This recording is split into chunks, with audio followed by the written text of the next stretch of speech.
Karim Améry, nous allons profiter de votre expertise en matière de bilan annuel des sociétés d'exercice libéral, les SEL. De quoi s'agit-il?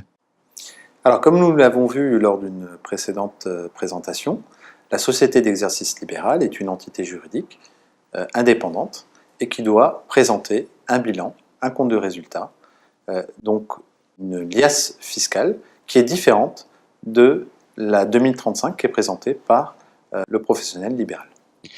On entend souvent parler de bilan comptable sans savoir exactement ce que c'est. Le compte de résultat, lui, est clairement moins connu. Concrètement, que sont ces documents? Alors, ces deux états visent à traduire l'activité de la société.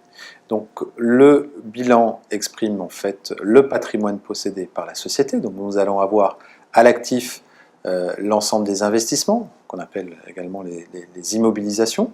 Nous allons avoir les créances à recouvrer, la trésorerie, les disponibilités.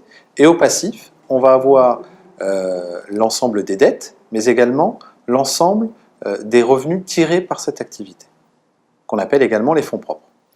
Le compte de résultat exprime, lui, la formation du résultat. Comment a été formé ce résultat? Donc, nous avons à la fois des produits, donc c'est l'ensemble des recettes, l'ensemble des honoraires facturés par le professionnel de santé, et en dépenses, en charge, nous allons avoir l'ensemble des dépenses engagées par la société.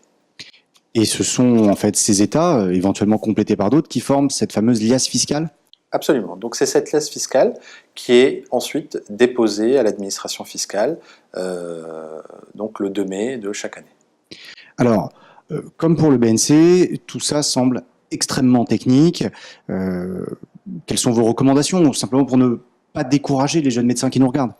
Alors, c'est effectivement très technique, d'autant que la comptabilité d'une société d'exercice libéral requiert une exhaustivité en fait des dépenses et des produits. Donc, il est important de se faire aider par un professionnel, par un expert comptable, qui peut utiliser en fait les services de l'application Selfmed, qui permettra à l'expert comptable et aux professionnels de santé de bénéficier d'un suivi comptable automatisé en temps réel. Et donc, le dirigeant de la société d'exercice libéral pourra connaître en fait son résultat en temps réel et son information financière en temps réel. Alors, une fois finalisée, que devient justement cette liasse fiscale? Doit-elle être transmise à une association de gestion agréée, comme la 2035 émise par un BNC?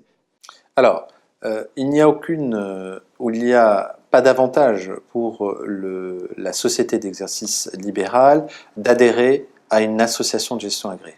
Le professionnel libéral qui adhère à une association de gestion agréée, AGA, bénéficie d'une réduction d'impôt. Cette réduction d'impôt ne profite pas à la société d'exercice libéral qui, elle, est imposée, comme nous l'avons vu lors d'une précédente présentation, est imposée de manière indépendante, est imposée à l'impôt sur les sociétés.